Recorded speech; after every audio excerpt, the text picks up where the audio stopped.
Eu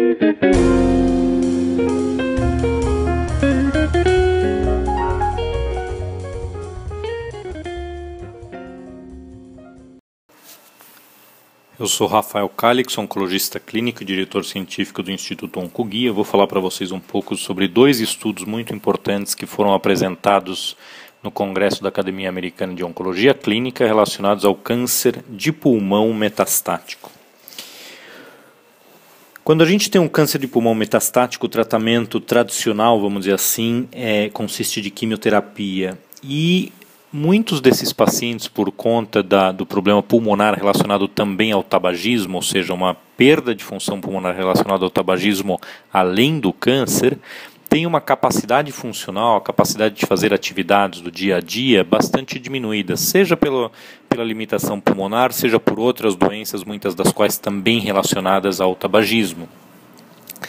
Então, esses pacientes com uma limitação funcional, lamentavelmente, não são bons candidatos para receber uma quimioterapia muito agressiva, porque eles não toleram quimioterapias agressivas, ou ao menos se pensava que eles não toleravam quimioterapias agressivas, e muitas vezes esses pacientes com uma limitação funcional nem sequer eram incluídos em estudos clínicos de pesquisa de novas drogas e assim por diante. Nesse contexto, um dos trabalhos que foi apresentado agora no Congresso da ASCO foi apresentado por um grupo brasileiro, liderados por um brasileiro que reside nos Estados Unidos, Dr. Lilenbaum, e esse estudo comparou dois grupos. Um grupo de 102 pacientes que recebia uma única droga, uma droga relativamente tradicional já para câncer de pulmão, chamada pemetrexate, eram aproximadamente 100 pacientes recebendo pemetrexate, e um segundo grupo de pacientes, todos estes pacientes com diminuição da capacidade funcional, ou o que a gente chama de um estado de performance, uma capacidade de atividade física diminuída, e um segundo grupo de pacientes, de também em volta de 100 pacientes, recebia o mesmo pemetrexate, associado a um segundo quimioterápico, a carboplatina. Vale lembrar aqui que o padrão de tratamento recomendado internacionalmente para pacientes que têm uma limitação funcional é de utilizar uma droga única, mas a pergunta aqui era, será que realmente esses pacientes não se beneficiariam mais de uma associação de duas drogas? Será que eles realmente não conseguiriam tolerar? Muito bem, os dois grupos foram comparados, foram tratados um grupo com duas drogas, o outro grupo com uma droga apenas, E a primeira coisa que se pode afirmar em relação aos resultados é que, em termos de necessidade de suspender as medicações ou uma das medicações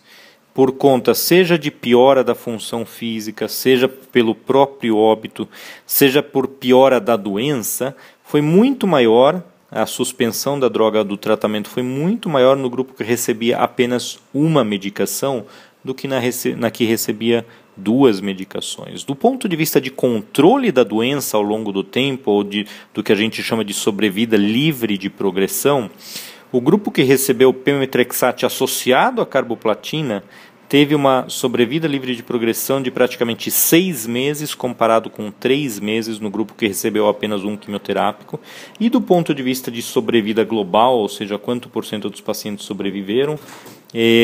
o grupo que recebeu duas drogas também foi superior ao que recebeu apenas uma das medicações. Então, esses resultados sugerem, juntamente com outros estudos que já vêm sugerindo isso ao longo dos últimos anos, sugerem que, de fato, mesmo pacientes com uma limitação funcional podem sim se beneficiar de uma associação de duas drogas quimioterápicas ao invés da apenas administração de uma medicação. O segundo estudo que vale a pena mencionar, um estudo extraordinariamente importante também, aborda o tratamento do câncer de pulmão metastático, no entanto, num grupo de pacientes cujo câncer tem o que a gente chama de uma mutação de EGFR. Isso é um subgrupo dos pacientes com câncer de pulmão, que tem uma determinada mutação que é, ao mesmo tempo, um alvo para determinadas terapias disponíveis hoje no mercado e para novas terapias que vêm sendo desenvolvidas. Então, esse estudo chamado de LUX-Lung-3, Lux-Pulmão 3, testou uma droga, é um estudo comparativo de dois grandes grupos, testou uma droga relativamente nova, que ainda não está disponível no mercado, chamada afatinib, comparado com a melhor combinação de quimioterapia que se conhece, Então, o grupo do afatinib eram 230 pacientes, o grupo que recebeu a combinação de cisplatina e pemetrexate consistia em 115 pacientes. Lembrar que o afatinib não é um quimioterápico, é uma terapia-alvo mais moderna, uma medicação oral. E o objetivo foi avaliar quanto tempo de controle da doença se obtinha com cada um dos dois tratamentos. Do grupo que recebeu o afatinib, o tempo livre de progressão foi de 11,1 meses contra 6,9 meses no grupo que recebeu quimioterapia. E para as mutações mais frequentes, naqueles pacientes cujos tumores tinham as mutações mais comuns, o tempo livre de progressão da doença foi até maior, de 13,6 meses contra 6,9 meses,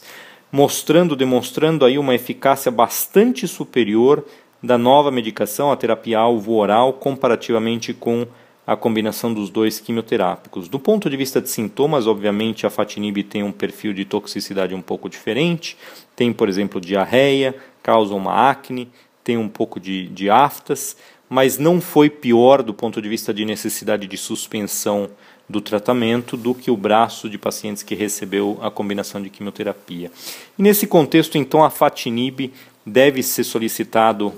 aprovação para comercialização mundial dessa medicação em função desses resultados extremamente positivos, e a afatinib deve passar ao longo dos próximos anos a fazer parte do armamentário aí, do leque de opções de tratamento para pacientes com essas mutações de EGFR em câncer de pulmão metastático.